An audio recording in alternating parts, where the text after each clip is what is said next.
केटी बंदर सिटी में जहाँ पे आप देख रहे हैं, यहाँ पे वाटर प्लांट है और यहाँ पे पानी का बहुत बड़ा बहरान है। और यहाँ के लोगों ने कहा ये प्लांट 2 सालों से बंद है और यहाँ के जो एमपी एमएलए ने वादा किया था पानी के लिए, वो भी पानी का मसला हल ना हो सका है।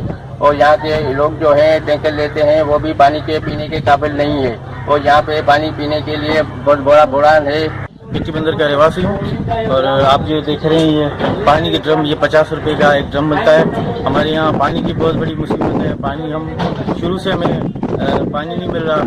पिछले 20 साल से हम गवर्नमेंट को ये इल्तिजा कर रहे हैं कि हमें पानी चाहिए, पानी नहीं मिल रहा।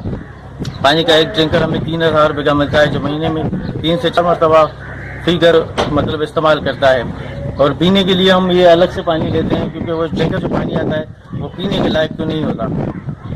और पीने के लिए हम पानी ये लेते हैं। ये ड्रम भी 50 रुपए का एक ड्रम आता है। मैं इस वक्त केटी बंदर के आरओ प्लांट में खड़ा हूँ, जो कि इस वक्त ये सिर्फ प्लांट ही है और ये पानी देने की सूरत में नहीं है, क्योंकि ये प्लांट दरपूर्ण हो चुका है और उस पर गवर्नमेंट ने करोड़ों का खर्चा किया, लेकिन ये खर्चा जाया है और फजूल है, क्योंकि ये पानी दे ही नहीं सकता अपना केटी बंदर में। और यहाँ के आवासी जो है वो पैसों पे पानी लेने पर मजबूर हैं। और यहाँ पर जो है गवर्नमेंट के जितने भी पॉलिटिकल लोग आए हैं, उन्होंने सिर्फ ये वादे किए कि हम 15 दिन में पानी देंगे, लेकिन ये सिर्फ वादे ही रह सके और वफा नहीं हो सके।